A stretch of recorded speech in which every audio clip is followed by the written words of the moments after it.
So guys, nandito na kami ngayon sa aming bahay. So ito, bumili kami ng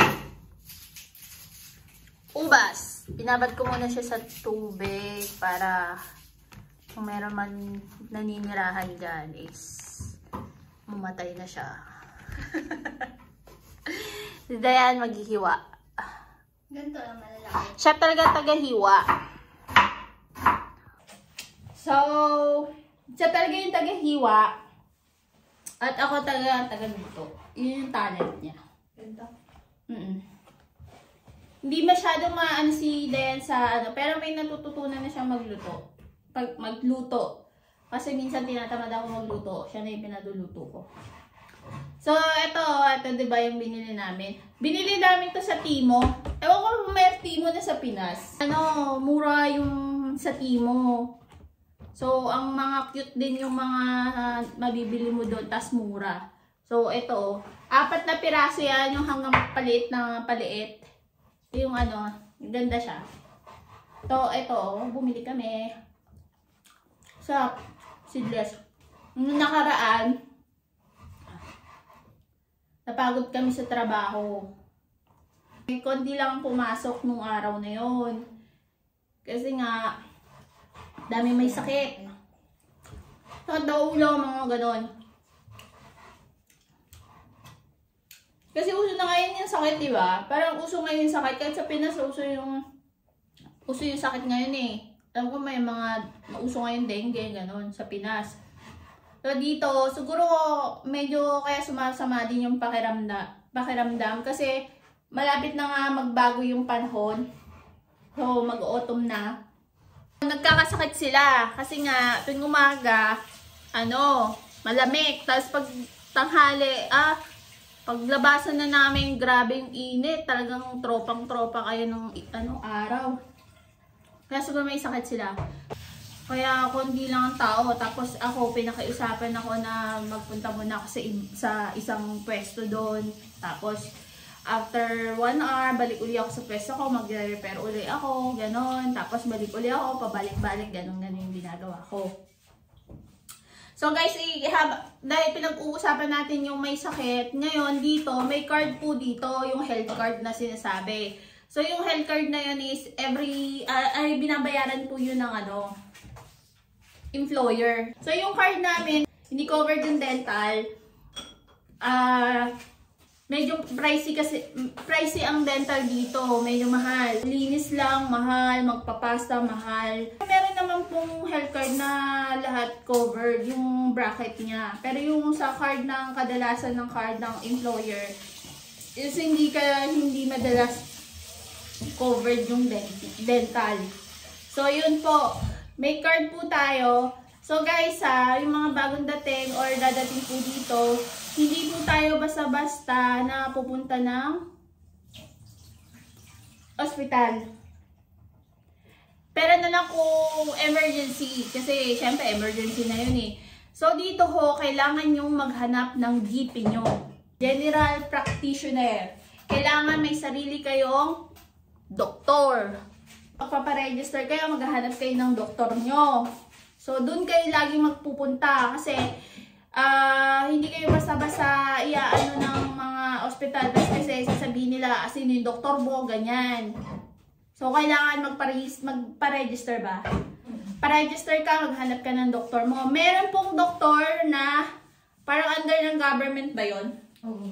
Na pre-register. May mga doktor, ang register niya every year, 1 year is 1.5. Diba? 1K, 1.5. 1K, 1.5. Pagka after 1 year pa po yun, kung magbabayad ka uli, diba? Parang magre-renew ka sa kanya, magbabayad ka uli. So, yung doktor namin na nakita namin sa Prague, wala po yung bayad. Sinabi na rin po namin sa mga kasama namin na doon, halos lahat tuloy ng mga taga DHL na Prague is, yun na yung doktor. Yun na yung doktor nila. A few moments later. Dito ho, hindi kayo basta-basta a-absent na mahaba, ganun-ganon. Okay lang siguro 1 day. Oo, okay lang 1 day. Pero kung hahaba at sasabihin nyo ang dahilan nyo is pupunta kayo na, may sakit kayo, kailangan nyo pumupunta ng doktor nyo.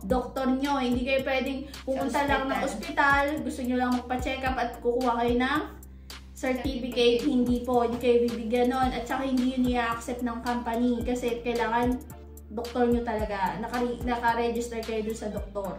So pagka may doktor po kayo, nyari may naramdaman kayo, doon mo natin magagamit yung card din natin. Kunyari, katulad ko, before may naramdaman ho ako dito sa may tagiliran ko, sa may bandang atay ko. Chinek up ako ng doktor ko, tapos sabi niya, inano niya ako magpa-ultrasound. Tumatanda na tayo, medyo ano na tayo sa health natin, gano'n. So, nagpa-check up ako, pumunta ako sa doktor ko, tapos sabi ng doktor ko, bibigyan niya ko referral para pumunta sa, anong tawag doon Doon na po papasok, hanap ka ng ospital na may mag-ultrasound, tapos pupunta ka doon, ipapakita mo yung referral mo, tapos dadali mo yung card mo. So, wala na po kayong babayaran. Wala po kayong babayaran doon. Libre yun. Tapos pagkatapos ng ma-ultrasound kayo, is sasabihin lang niya sa'yo, babalikan mo na after 1 week ba, 3 days, gano'n. Or isi-send nila sa doktor mo yung result. Or ikaw mismo yung kukuha ng result sa ospital. Tapos ngayon, pupunta ka sa doktor mo, ibibigay mo doon, tapos babasahin niya.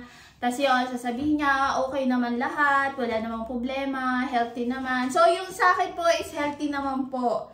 Okay yung atay ko, chinek na lahat yung nasa laman ng ano ko, ng chat ko. Kasi nandun na naman ako kasi mabait naman siya.